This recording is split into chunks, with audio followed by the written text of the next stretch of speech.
Joining us now is Ali Vaez. He's the International Crisis Group's Iran Director and Adjunct Professor at the Walsh School of Foreign Service, at Georgetown University. And Ali, great to speak with you once again. I want to start with what you wrote recently, that this memo of understanding, memo of agreement, creates a breathing space, as you put it, in which diplomacy can try to recover from the violence that buried it. We have this vacuum now.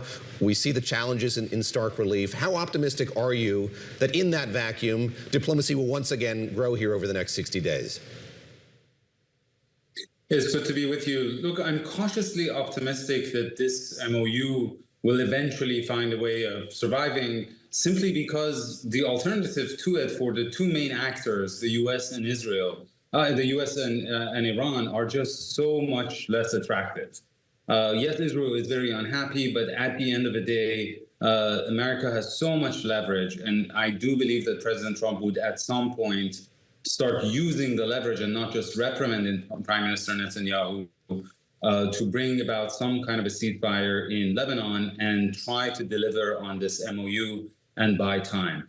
Now, whether this would turn into a final comprehensive nuclear agreement, that's where I'm very cynical.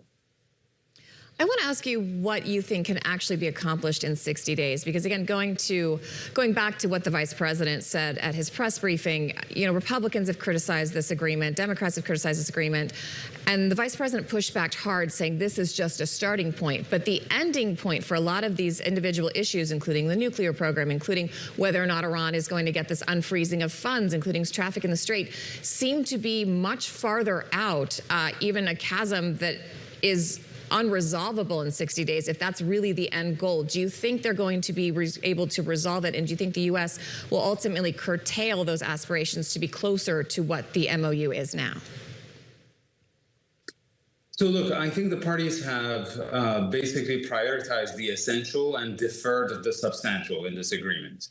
By that, I mean, what was essential was to end the war. The war had turned into a lose-lose dynamic for both Iran and the U.S. And so ending it was really in both sides' interests.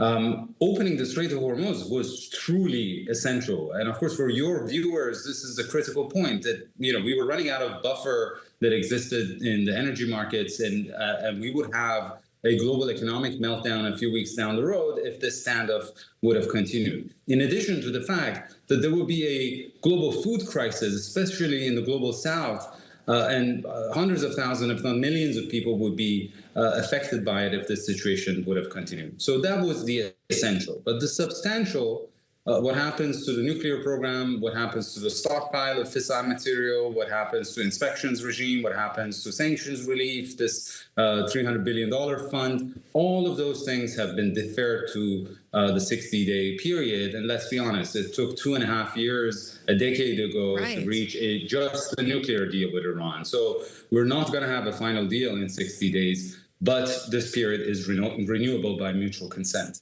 Ali, let's talk a bit about the money, those frozen funds, and you go back to the protests that preceded this war. So much of that was animated by the dire strait of the Iranian economy. If this rather sizable amount of money is unfrozen, if Iran can begin selling oil once again, if these sanctions are lessened, what does that mean in real terms for the Iranian people? And how much confidence do you have that were that to happen, that money is going to get to those who need it in the country? One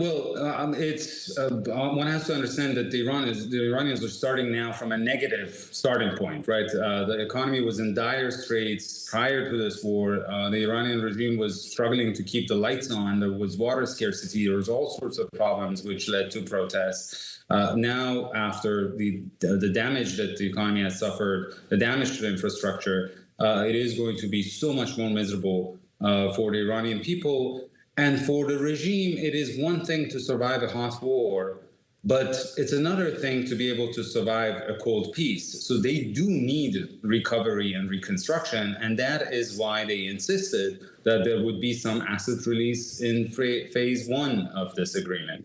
And it cannot all go to rebuild their military capabilities in support of their partners and proxies in the region, because without being able to inject some of this money into the society and rebuild, they're not going to be able to govern.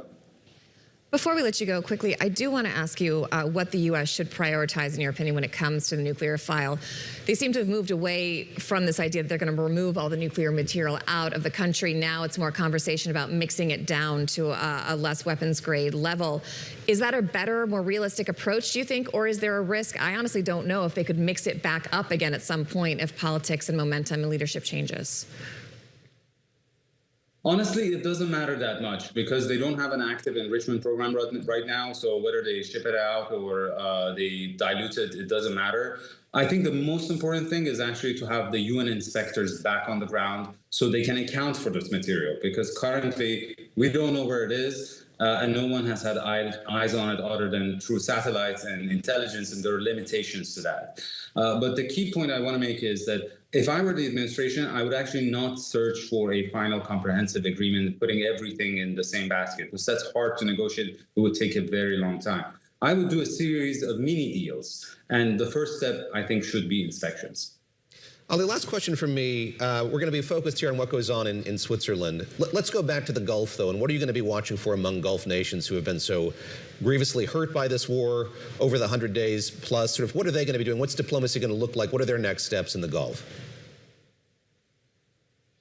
So something very interesting is going to happen in the Gulf, which is that the countries that mediated this agreement, Pakistan, of course, but behind Pakistan, Saudi Arabia, Turkey, Egypt, Qatar, these countries have realized that they can't continue with a situation in which Iran has the capability to threaten their interests or rely on the United States to provide protection for them.